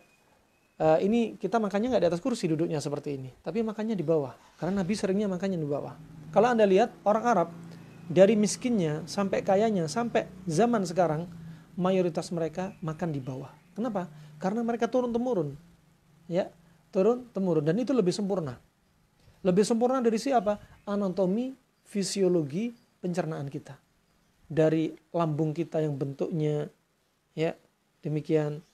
Kemudian liver kita, usus kita, cocok, kata Ibnu Qayyim rahimahullah. Lalu bagaimana yang bagus? Permisi kalau di bawah, ya. Jadi kaki kanan, ya, kaki kanan itu di atas. Kaki kanan di atas, ini kita sedang di bawah. Dan kaki yang kiri itu dikebelakangin, dan perut, telapak kaki itu ditindis oleh bokong. Ya, itu sambil makan. Terus makan pakai tangan kanan. Dan ini, paha kanan ini menempel pada dada. Sambil makan. Ini posisi pertama. Ini cocok, sangat cocok untuk kaum laki-laki, sangat cocok. Ya. Kemudian posisi yang kedua, ya Anda seperti duduk, ya anggaplah duduk antara dua sujud, tapi telapak kaki pada membuka semua ke belakang. Ya, dan bokong ada di perut telapak kaki. Demikian, dan ini sangat cocok untuk kaum wanita. Kaum laki-laki juga demikian, posisi demikian juga tidak mengapa. Kata Syekh Ibnu Utsaimin, dengan posisi seperti ini hikmahnya apa? Biar kita nggak kerasan duduk-duduk lama, biar nggak banyak makan. Kenapa? Posisi ini bikin kaki lelah. Ya, tapi posisi usus betul-betul menguntungkan, sempurna. Coba kalau Anda makan duduk sambil bersila. Anda mungkin kerasa ada yang tertahan antara usus, neken lambung, neken diafragma, ya. Kemudian orang yang gendut, tambahin lagi diafragma, neken paru-paru. Jadi sambil makan sambil sesek. Ya, subhanallah. Hikmah. Nah. Kemudian rahimani wa rahimakumullah jami'an. Demikian kalau makan sambil duduk. Jangan biasa makan sambil berdiri. Datang dalam riwayat yang sahih riwayat Imam Muslim, ketika Nabi SAW melihat seorang sahabat minum sambil berdiri, Nabi SAW memerintah dia untuk memuntahkan minuman tersebut. Dalam momen yang lainnya, Nabi SAW pernah minum sambil berdiri, yaitu momen ketika haji atau umrah. Ya, waktu itu Nabi SAW ketika tawaf, selesai putaran ke-7, Nabi minum ke air Zam-Zam. Waktu itu sumur Zam-Zam letaknya apa? Antara Hajar Aswad, tarik garis lurus, Makam Ibrahim, tarik garis lurus, di pojok itu tempat sumur Zam-Zam. Dan waktu itu Nabi SAW minum air Zam-Zam dalam keadaan sambil berdiri. Ya, sambil berdiri. Bagaimana mengumpulkan hadis yang nampaknya berlawanan? Nabi tadi memerintah sahabat, hadisnya riwayat Imam Muslim, untuk memuntahkan air minum sudah diminum. Terus Nabi SAW juga ternyata dia sendiri minum sambil berdiri. Apakah bertentangan? Enggak bertentangan. Dijawab oleh para ulama, minum sambil berdiri, ya, ada yang mengatakan bahwasanya hukum minum sambil berdiri itu mansukh dengan hadis Nabi, ya terhapus hukumnya, larangannya. Nabi ternyata minum sambil berdiri. Ini pendapat yang pertama. Pendapat yang kedua, Nabi tetap membenci minum sambil berdiri. Adapun Nabi ketika itu minum sambil berdiri, kenapa? Karena darurat. Banyak orang berjubel di sekitar Nabi, tidak memungkinkan Nabi untuk duduk. Dan pendapat yang ketiga, kalau minum sambil berdiri boleh, tapi nggak dapat pahala. Minum sambil duduk lebih bagus untuk anatomi fisiologi tubuh, sehingga nggak terlalu lurus, sehingga turunnya pelan-pelan, dan dapat pahala. Masya Allah. Ini disebutkan Ibnu Qayyim rahimahullah. Kemudian yang berikutnya, ketika makan, di sana ada kebiasaan lain, yaitu sunnah yang dilupakan pula. Sebagaimana dari Ibnu Abbas, riwayat Bukhari dan Muslim, ya, menjilati jari jemari. Kata Nabi SAW, "Idza akala ahadukum fala yamsah yadahu. Fala yamsah yadahu hatta yal'aqaha aw yul'iqaha." Jika seseorang, ya, makan, maka janganlah basuh tangannya baik dengan tisu atau dicuci dengan air, jangan. Ini ajaran Nabi. Sampai kapan? Sampai dia menjilati dahulu, dijilatin. Karena kita nggak tahu, mungkin ketika ada satu nasi di sini atau sesuatu yang nempel di sini, dari potongan daging di sini nempel, dari ikan dan lain sebagainya nempel, bisa jadi keberkahan ada di situ. Ya, makanya dijilatin. Kalau nggak dijilatin, apa kata Rasulullah? Atau dijilatkan kepada orang di sampingnya. Kalau di sampingnya teman Anda, ya nggak mau dia. Paling yang di sampingnya adalah pasangan hidup Anda. Nah, kemudian sunnah yang dilupakan pula, sebagaimana datang dalam hadis yang sahih pula, adalah membersihkan makanan yang ada di piring atau nampan. Misalnya Anda makan nasi, ya, sama di situ ada bumbunya, ya. Kemudian Dari Anas bin Malik ini dalam riwayat Imam Muslim, kata Anas bin Malik, amarana an-nabiyyu sallallahu alaihi wasallam an nasluta al-qas'ah. Nabi sallallahu alaihi wasallam memerintahkan kami untuk apa? Untuk salt. Salt yaitu mengoles. Ini piring, masih ada bumbu sama nasi, diambil, dioles, kemudian dijilat. Ya, ini sunnah yang dilupakan. Ajarkan kepada anak kita. Jangan bermudah-mudahan banyak nasinya nggak dihabisin. Ya, banyak nasinya dibuang-buang. Langsung dibuang tong sampah. Syukur kalau ada hewan makan. Nah ini tong sampah yang nggak dijamah oleh siapa-siapa. Nah, barakallahu fikum. Ajarkan kepada mereka. Kalau ngambil nasi jangan langsung banyak, dikit aja. Sekiranya dia habis. Nah, sekiranya dia habis. Kalau kurang baru tambah. Jangan sudah ngambil banyak, dia nggak habis, bermudah-mudahan. Nah, dan diajarkan piring jangan sampai masih tersisa makanan. Ajarkan sekaya apapun Anda. Ajarkan tawadhu, rendah hati pada anak Anda. Kita lihat beberapa orang, ya, orang-orang Jabodetabek, ekonominya ya, yang mayoritas nggak seperti di daerah yang lainnya. Dan pendidikan mereka juga demikian. Mereka terbiasa, sebagian mereka borju, ya, jadi anak orang kaya, lupa dengan ajaran Islam. Ini adalah kewajiban bapak-bapak, ibu-ibu ngajarin kepada mereka. Ya, ajarin kepada mereka tawadhu, rendah hati. Makan juga demikian, dijilatin. Ini Nabi. Siapa Nabi? Pemimpin kaum muslimin semuka bumi plus jinnya sekalian.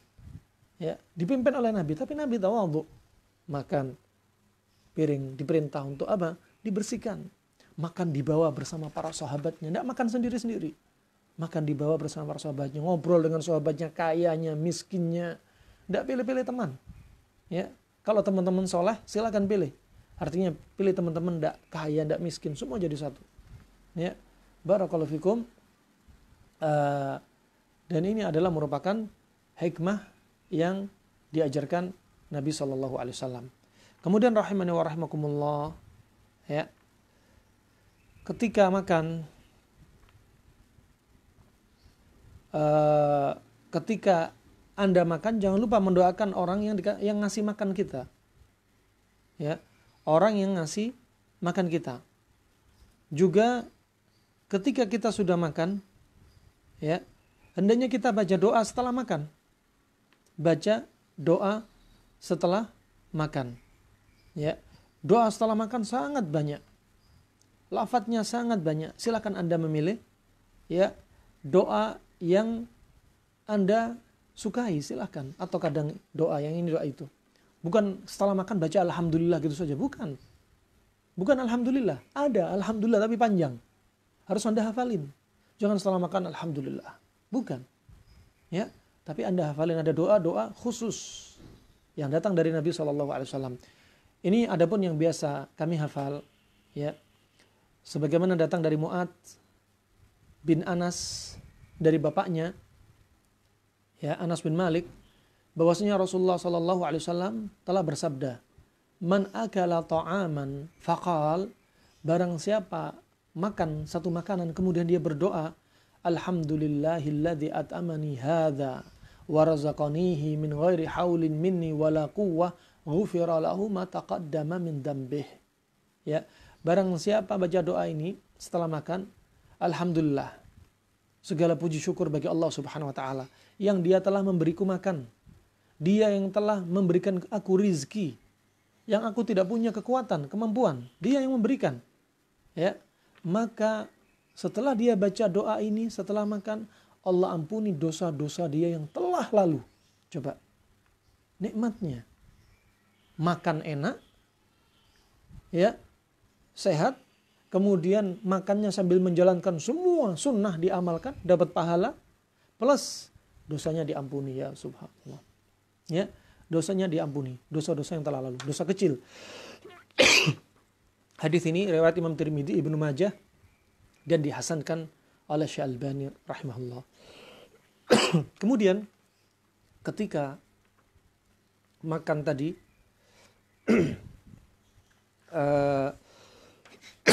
sunnah-sunnah yang diamalkan, ya.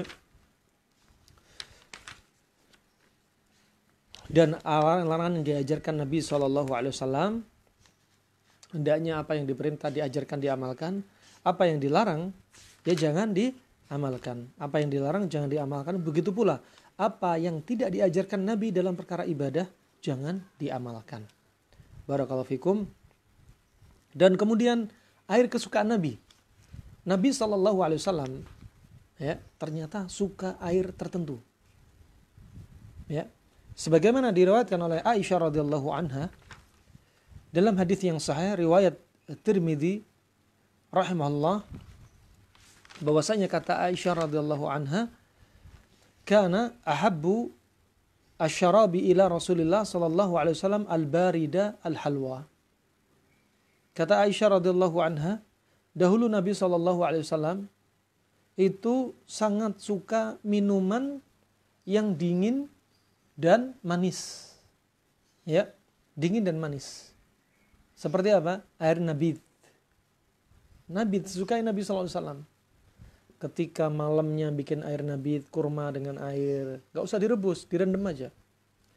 Diminum di pagi hari. Untuk malam hari juga demikian. Pagi harinya bikin lagi untuk diminum malam hari. Nah, dan juga air dingin lebih disukai Nabi SAW. Ketika Nabi SAW pernah pergi ke rumah salah satu seorang sahabat, yaitu Abul Haytham bin Taihan, Nabi bertanya, hal min ma'in ba'itin fi syannah? Apakah kamu punya air dingin yang sudah diinapkan semalaman dan bejana di masa lalu dari syannah? Syannah itu kulit hewan, sudah disucikan, sudah dilapisi, dan air diletakkan di situ, biasa diembunkan di luar. Ya, nah, ini ada pori-porinya kulit hewan, jadi masya Allah dengan embun dari luar sangat bagus. Ya, bahkan disebutkan di penelitian zaman sekarang, air yang diembunkan bisa untuk menerapi 25 macam penyakit. 25 macam penyakit. Wallahu a'lam bishawab.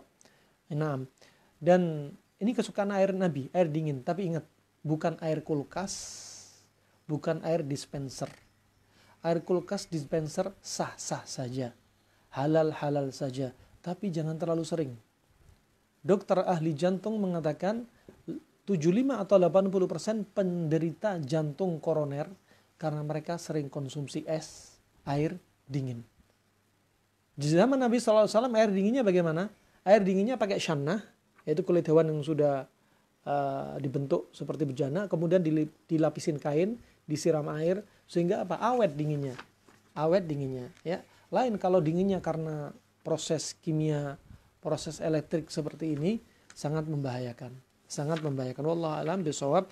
Itu kita serahkan kepada ahlinya. Kita serahkan kepada ahlinya.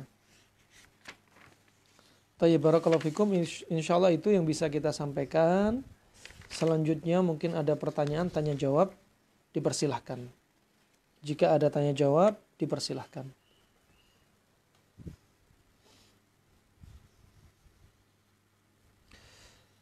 Ini ada pertanyaan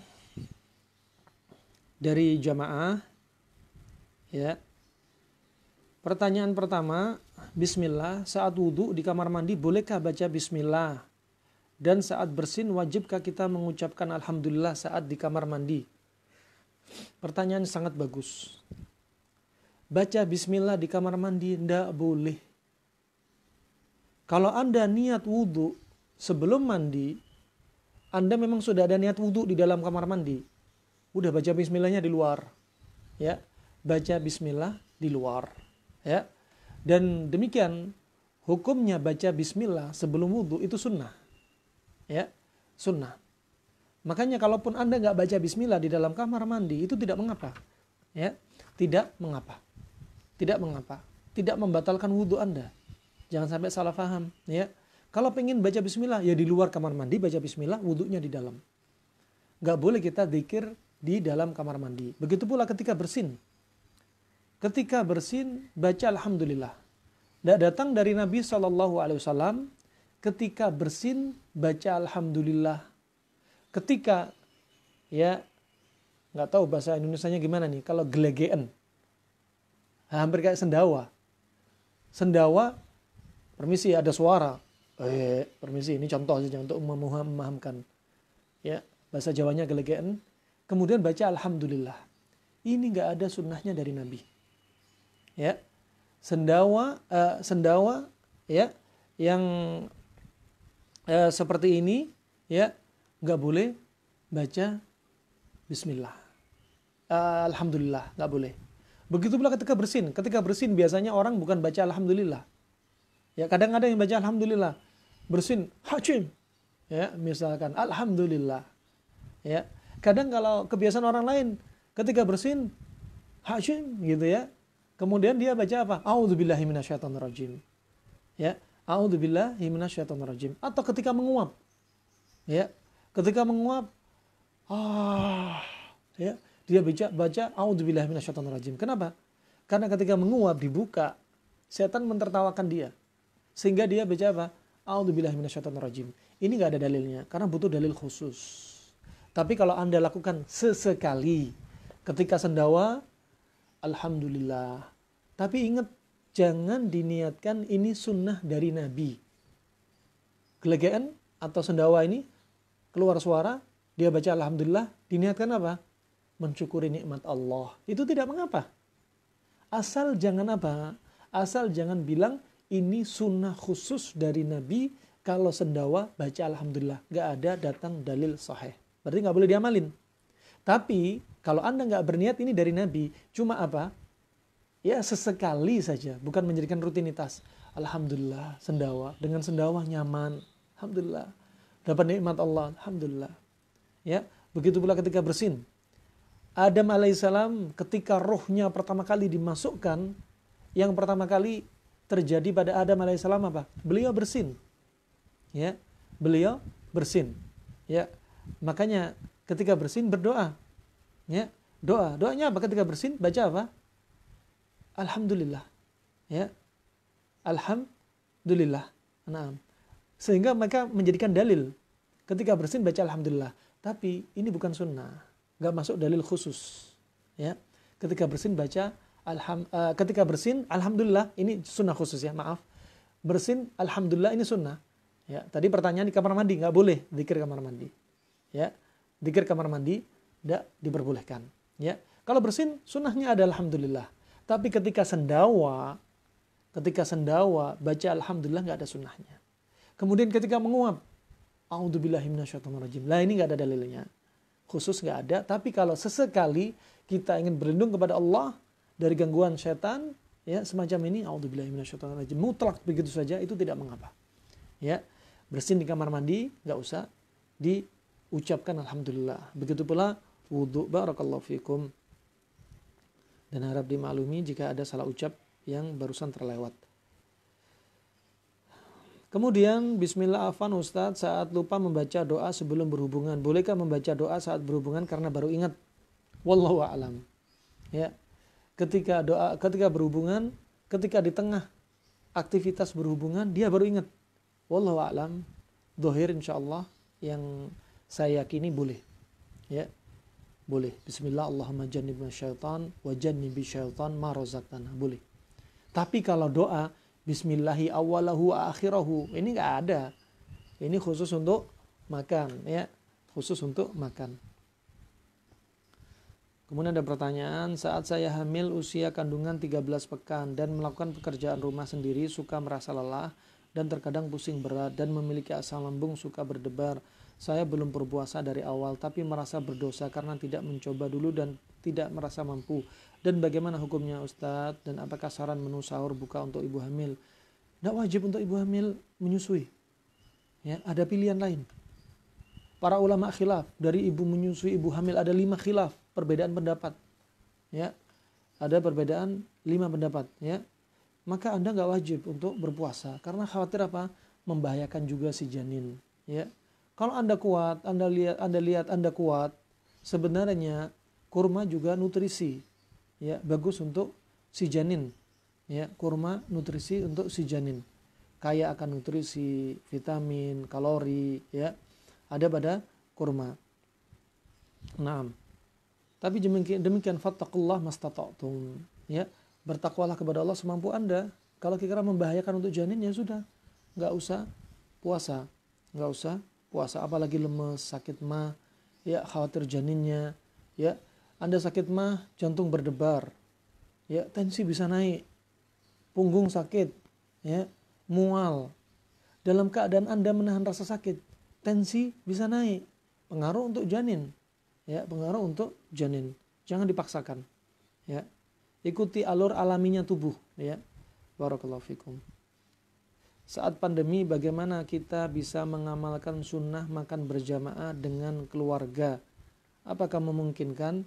Ya, ada hal-hal yang nggak bisa dilakukan, seperti misalkan sebagian fatwa para ulama, ya, seperti Syekh Shalih Fauzan, hukumnya sholat di rumah masing-masing, ya, sholat di rumah masing-masing dan nggak boleh berjamaah di masjid.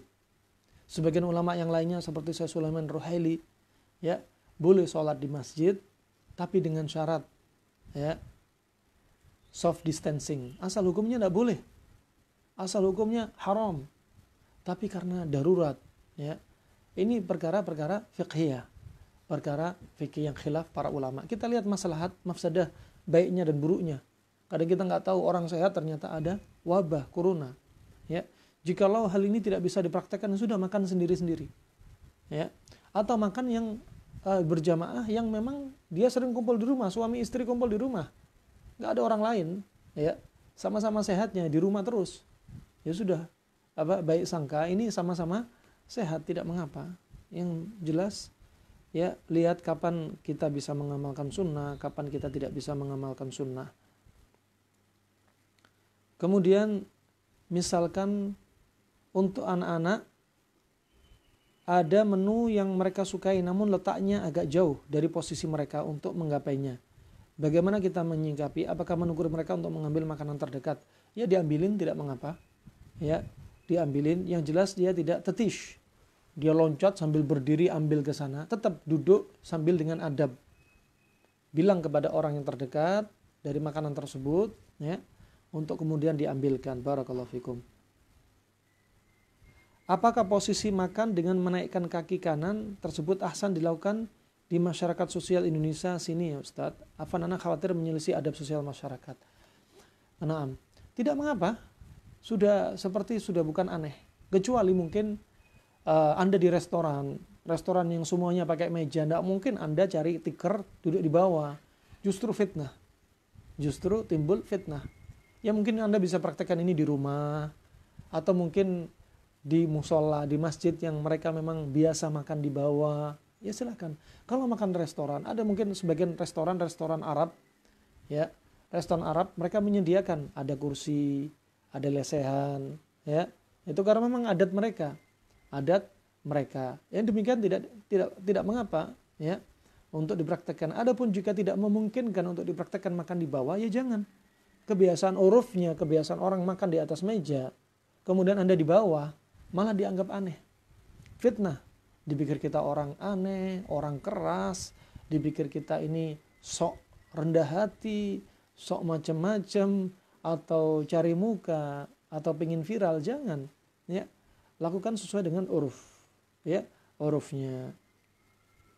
Kemudian pertanyaan yang ketujuh, Ana mau tanya soal mencela makanan. Kalau untuk kompetisi masak bagaimana?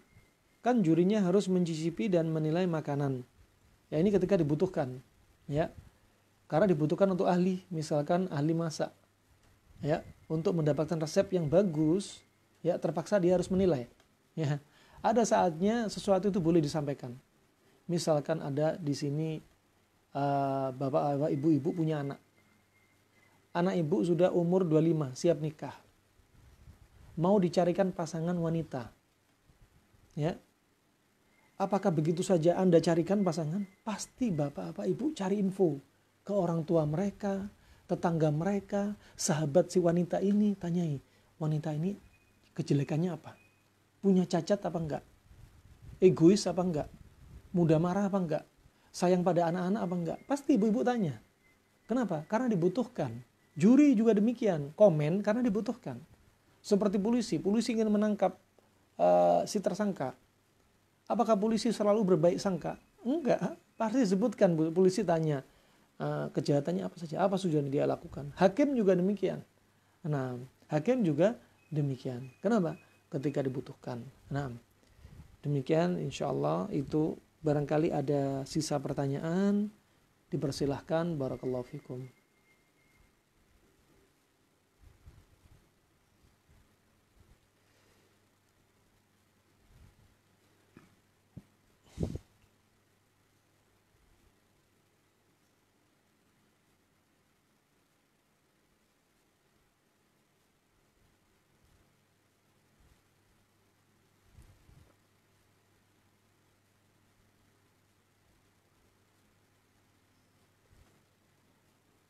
Silahkan, barangkali ada pertanyaan, dipersilahkan.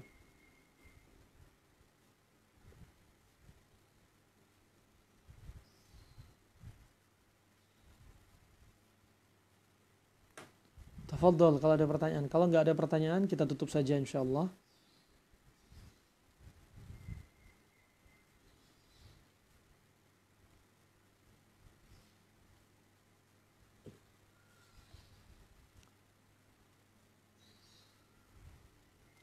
Taib, itu saja pertanyaan dari pihak panitia.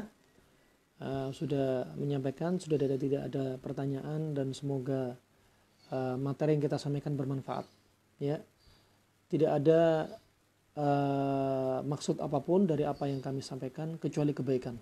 Qala Allah wa qala Rasulullah sallallahu alaihi wasallam. Ya, dan tidak ada kejelekan apapun yang dimaukan dari kajian ini kecuali kebaikan.